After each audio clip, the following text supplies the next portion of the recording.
Okay, well, look, it's so fun to see everybody, and I want to be respectful of your time. And I know it's time to start because I heard the beautiful sound of those bells of Breslin Tower. Um, I know that it's noon, and so we just wanted to get together and just touch base a little bit and go over some things. We've had some updates to the schedule, and just wanted to see what questions you guys might have. So I appreciate you being here to take the time to hear more about the trip. And we're super excited about it. And I see Chris and Jim, our leaders, are here, and I think we've got a few things to discuss today. One is, um, I know several of you have said, I know the deposit is due, and we'll follow up with that. We've got to set up a way for you to make that payment, but we'll do that probably by the end of this week or next week. So you're not late. It's just we haven't asked for the deposit yet. I mean, the balance of your trip. Um, so be on the lookout for that, and then. I saw we had our alumni golf tournament a couple weeks ago. Maybe, I guess it was just last weekend. I mean, a perimeter trail hike weekend. And Mike Maxon, who's on the trip, he was like proudly showing me how ready he is, and he said, "And I got that ETA that you're required to have."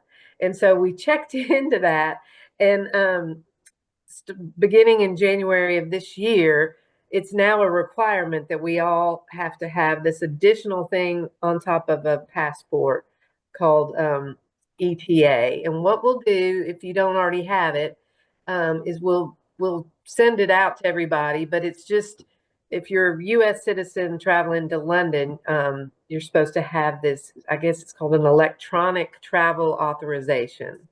Um, and so that's what we all need. And I don't think it's hard to get, and it was only $20 or something like that. But anyway, I wanted to share that news with you all, but I mean, y'all may have already known that. Um, And and Brand is then, the one who told me to give credit where due.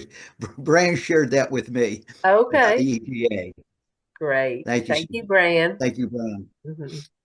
Yeah, so I just want to make sure everybody knew that since that was news to me. Um, but now, so we've had a couple meetings since I guess we started sharing the news, and so we have some updates on maybe some of the shows we might see and some of the more specifics on the itinerary. So I'm going to turn it over to Jim and Chris. Do y'all want to go over some of that? Sure. Yeah. I mean, and even before getting into some of the details, I'll just say, we have, basically, if you don't count the travel days, it's 8 days in London, which is an absurdly short period of time to see as spectacular a city as London. So we're trying to sort of develop a program that honors number one, seeing the juiciest stuff we possibly can, the best of the tourist sites. Number two, leaning into things that are really our specialties, and that means for Chris, Roman Britain, and for me, theater. And number three, allowing you all a little bit of flexibility and free time because we're trying not to monopolize every minute of your day in the way that we sometimes do with students, where we make them walk and walk and walk and sort of like trying to balance all of those things. But I'll sort of say that out there to sort of, just lay things out. Chris, do you want to say anything, or shall I go on with theater titles? You go ahead. Why don't you go ahead? I mean, I'm excited about the fact that our hotel is very close to the British Museum. And, on our schedule, of course, we've got a day in which people can go to the British Museum. I mean, to come with me and to look at things and to look at your own things. But we're also there, and depending on when you arrive, because we're so close it's possible to just sort of pop over there in the morning, anytime, or actually even on the first day of arrival. And so that is just fantastic because the British Museum can be, one lifetime is not enough, and 8 days is not enough to look at everything that's there. But we've also got plans to, go spend some time either at the Victoria and Albert, which is if you've been to London before, if you know anything about it, the Victoria and Albert is this sort of like ramshackle mess of a museum. I love it. And then the National Gallery or the National Portrait Gallery, both of which are are, magnificent, more sort of traditional paintings and sculptures kind of places. So we have all of that sort of lined up. But Jim, why don't you tell us about the shows that we're going to be seeing?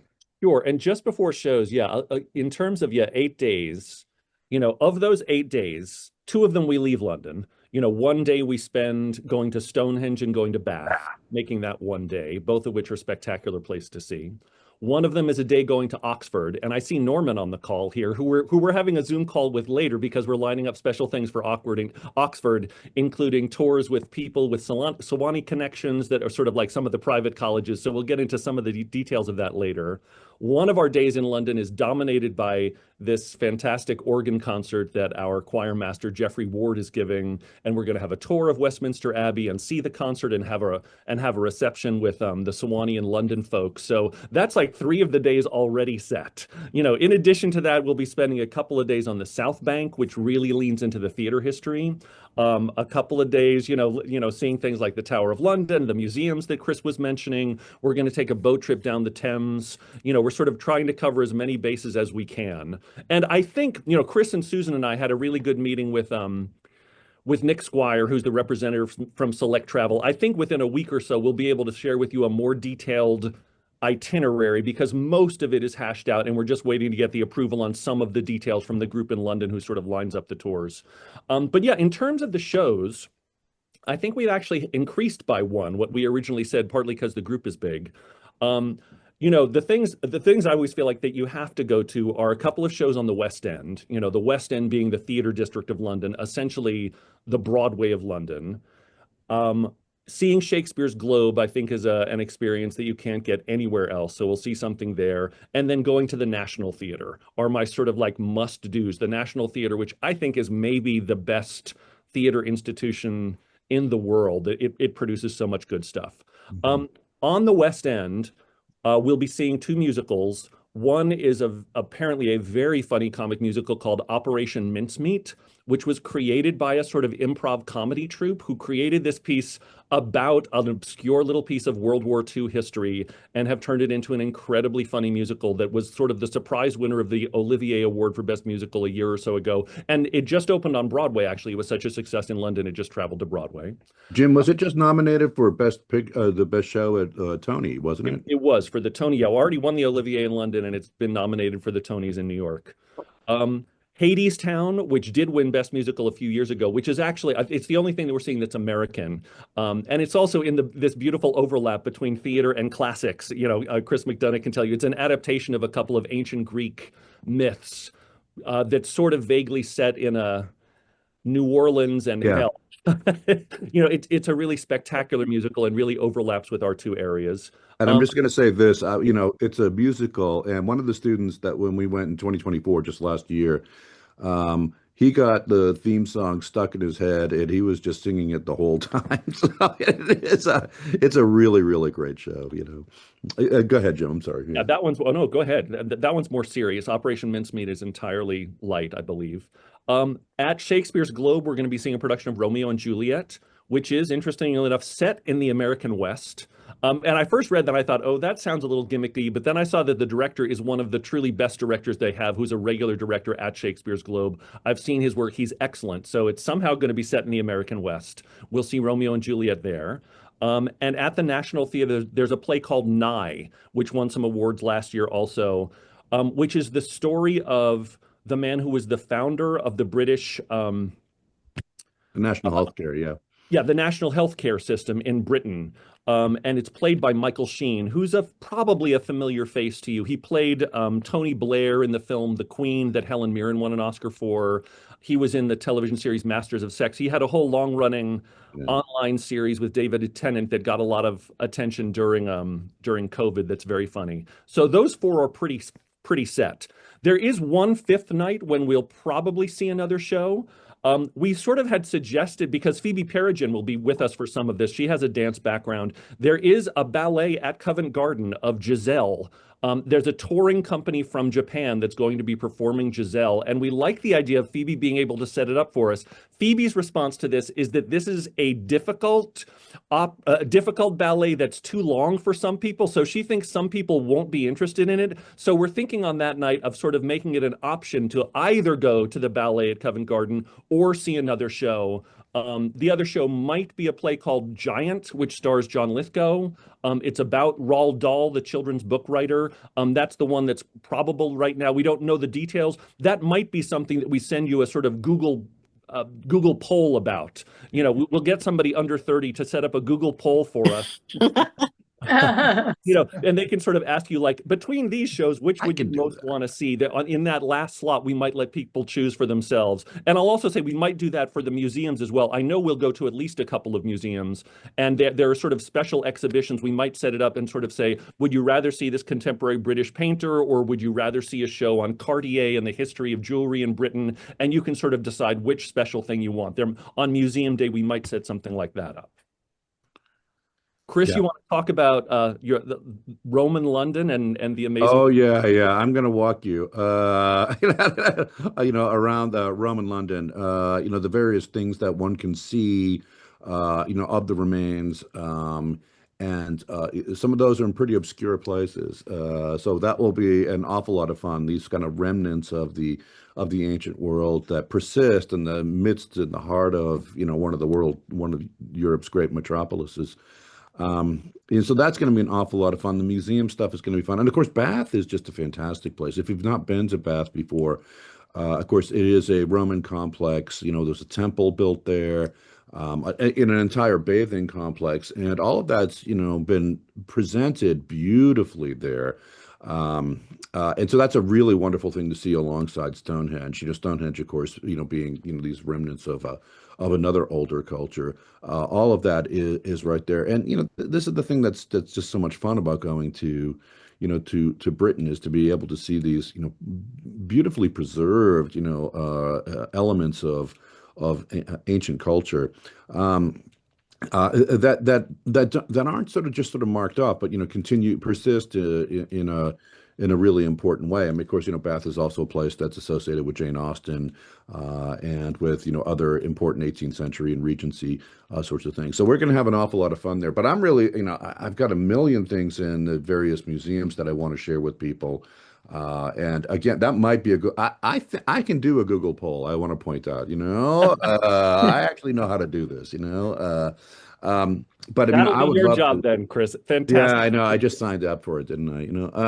But actually, Susan, I'll bet you can do it too.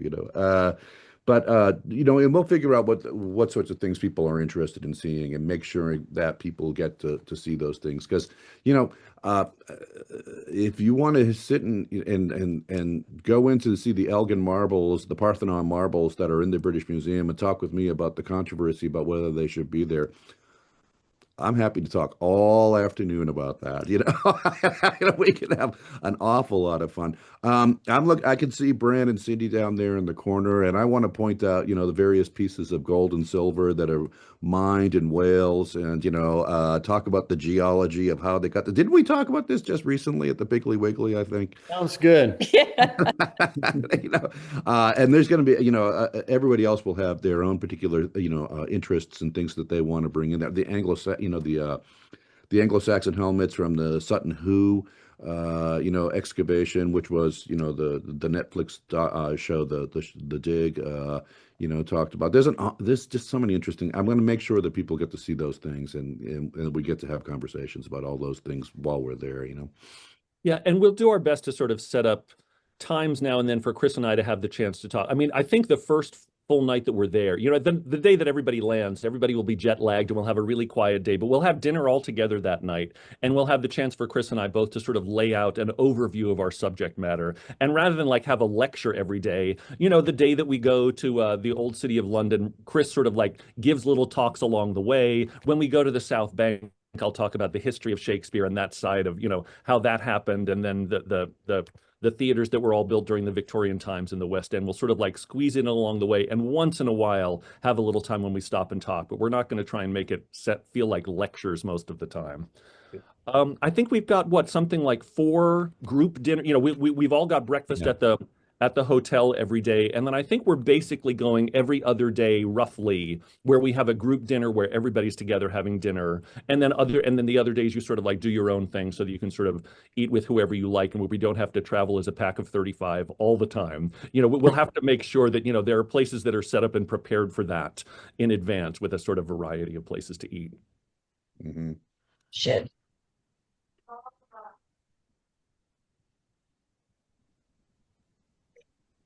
Yeah, and we will provide some recommendations for those nights when we're not all together eating um, ahead of time. So you can do whatever you want, but we'll be able to give you some good ideas as well. Yeah. The nice thing about London too is that there are so many varieties. I mean, you can eat. Some people are probably very familiar with this. Other people perhaps less so. But we're going to have any number of people who are vegetarians or vegans, and there are lots of possibilities in London to do that in a very easy way. There are people who are going to want to eat, just be at pubs. They have them. They have a few.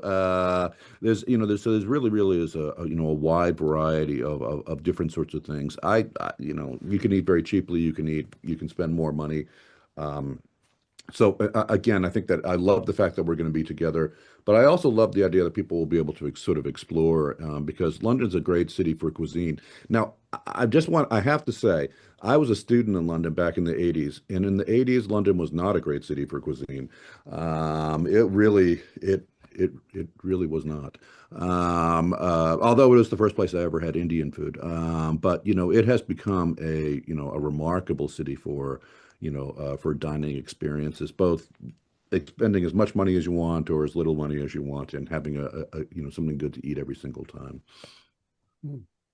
Yeah, I'll just say we will be checking back in with Select Travel. They know basically what they want to do. They'll be sort of nailing down dates and a schedule for an itinerary for us, and we're waiting for that to squeeze the last things into place because we really want to have a trip that makes sense geographically. As soon as I know for Yeah. sure which day we're going to see the show at Shakespeare's Globe, that's the same day we should see St. Paul's Cathedral because there's a gorgeous pedestrian bridge that runs straight from St. Paul's Cathedral across the Thames to Shakespeare's Globe, which is right beside the Tate Modern. It makes so much sense if you know the city to group things that way so that we don't spend half of our days going back and forth on the tube. That might be necessary on one day, but we're trying to do things so that, London is a walking city. We'll all get our steps in, but we're trying to do it in a way that sort of like makes sense and that, makes the best use of the time.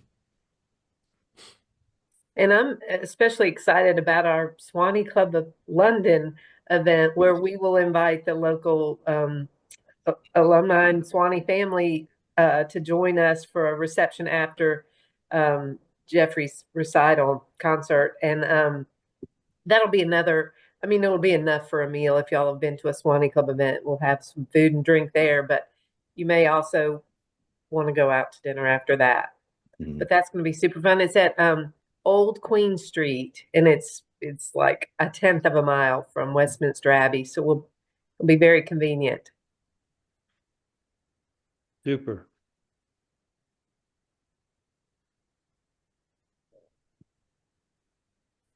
Well, we were so excited to share all these updates, but we know that you guys might have some questions, and so since we're all here, we wanted to open it up for you guys to find out anything that we might be able to that we haven't thought about.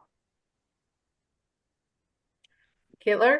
I understand this is, of course, a work in progress, Susan and Chris and Jim. This is definitely a work in progress, and we still have, good golly, what, 2.5 months or so, May, June into July. But is there any idea of like when y'all will be able to give some kind of an itinerary, a tentative itinerary, some of the spots you plan on seeing, whether like Buckingham Palace, and I just threw that one out. I know there's a multitude of places, and or what days there may be off, to do your own thing. Yeah, we're constructing that. I mean, again, I mean, as Jim says, we're working with Nick Squires at Select Travel to make sure that we get all these things put together. But I think that Mike, I don't mean to be the sort of person who says it's coming soon, but it is coming soon. You know, because you know we want to make sure that we've got all the seats for the shows, and then the shows then determine what else we're doing for the rest of the day. But I mean, what do you think, Jim? Maybe in the next. Yeah, I think by next week we'll have I it. think that's right. Yeah. We've got it basically mapped out. We just want to get confirmation from them before we give it to you so that we don't have to give it to you and then say, and we actually switched everything around. But Yeah. I Yeah. think we've got basically the shape of it. But by next week, I think we'll be sharing that. Super. Oh, and I didn't anticipate anything that soon. Again, Yeah. we're over 2 months off. I was just Well, wondering. Well, because tentative. we've done a trip like this before, we have learned the sooner you put in for the shows that you want to see, the more likely you are to get a group rate for the things that people want to see, as opposed to waiting to the end and then sort of like you just settle on whatever's out there, So, Yeah.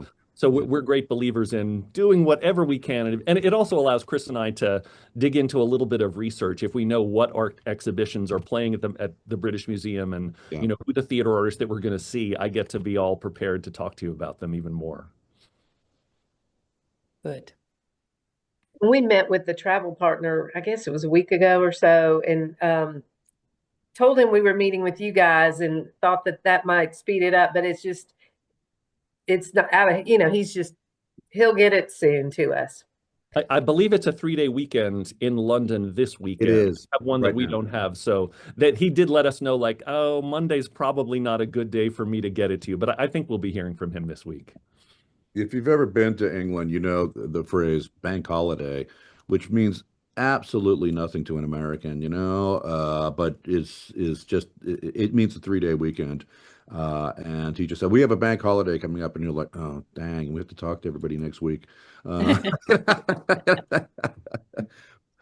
Again, honestly, I really think that we'll probably have it that early next week. Hitler, did you have a question? Can you unmute first? Oh.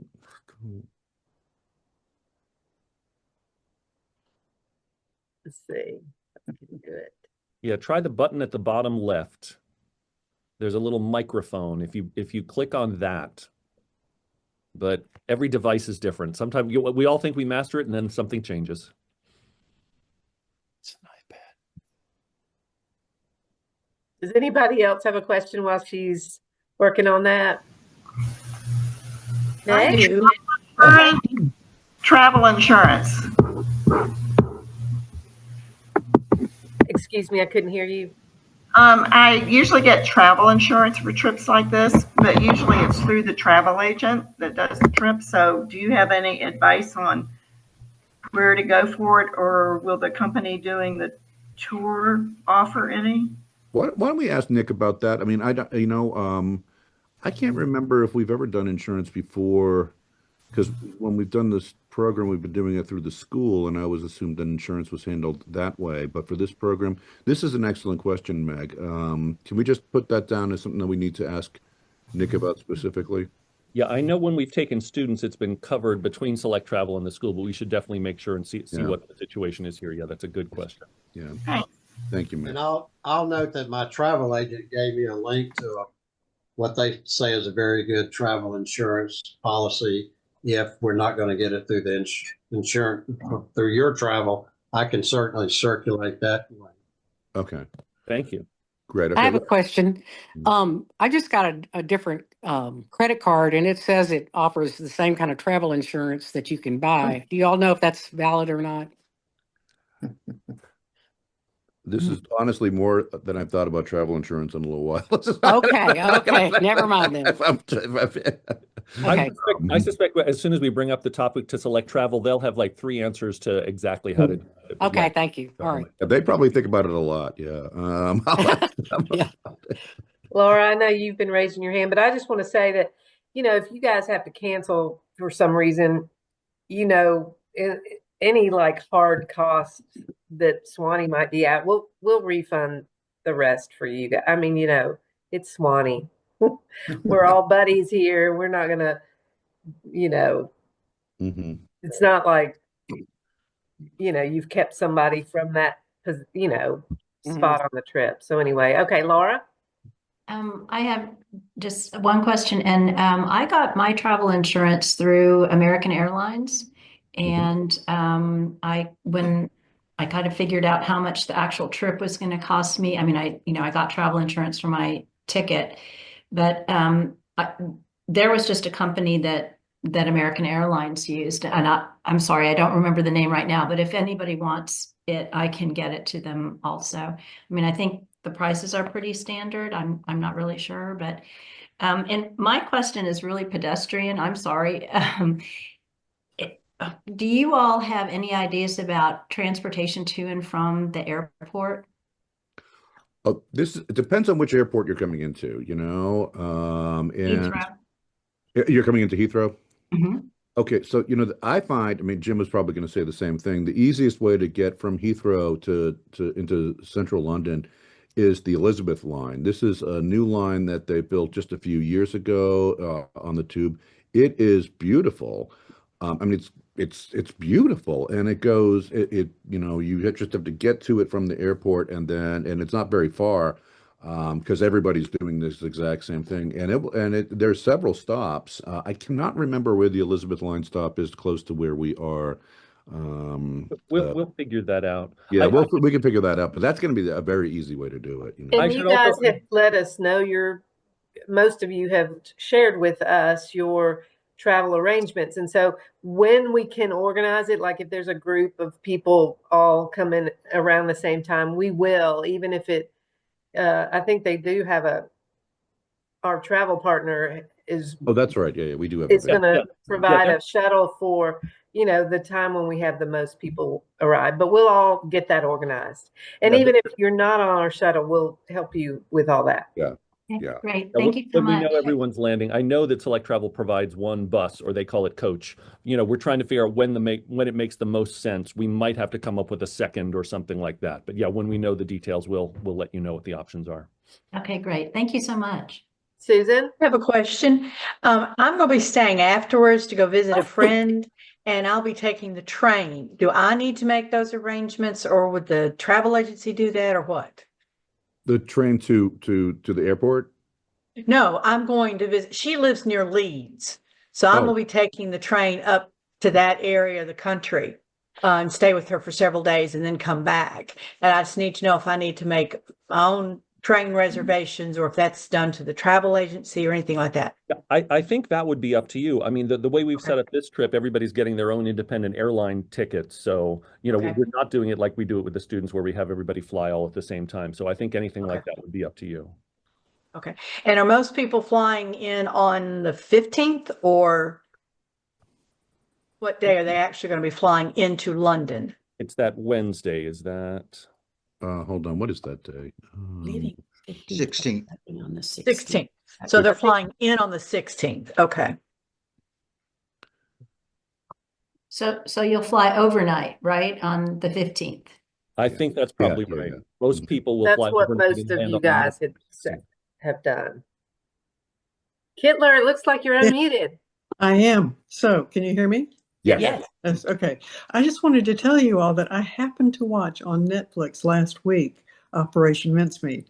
Colin Firth is in it. It's very entertaining. I recommend it. So, if you want It's to actually, preview. interestingly enough, it's the same story, but a completely different piece of writing. But yeah, it's based on the same obscure piece of British history from World War II, which they took and turned into a movie, and a completely different group took and turned it into a musical. But it's based on the same odd little bit of World War II history. That's right. Yeah, which is very interesting, and I didn't know about it. Oh, yeah, yeah. There's a fascinating book by McIntyre called Operation Mincemeat 2, which is fabulous.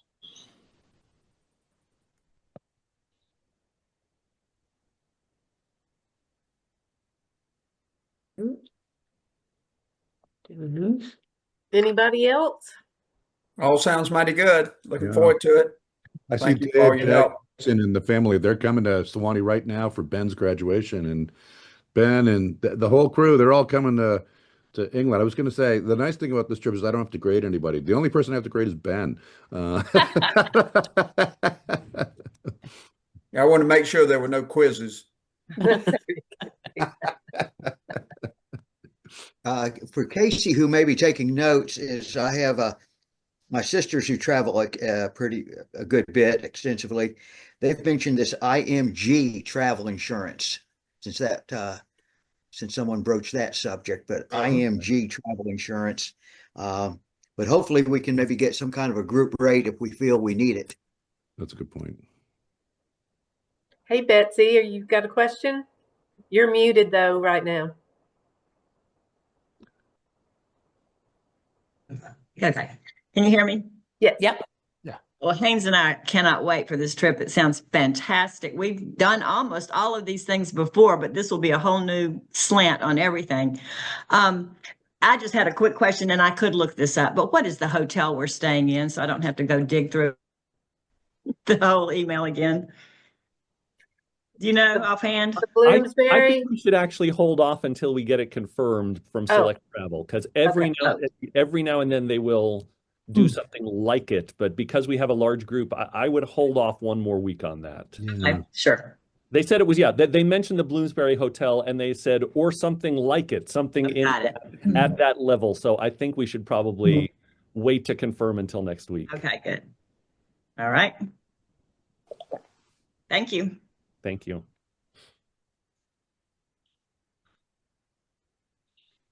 Jeffrey just tuned in. Well, if there's aren't any other questions. Jeffrey Ward is on. Jeffrey, do you want to join us and say something about your upcoming concert? We're all very excited about that. Yeah. We just put him on the spot.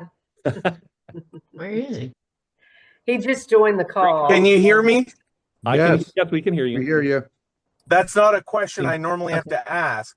That's the truth. So, sorry, I'm trying to get my video up. Let's see.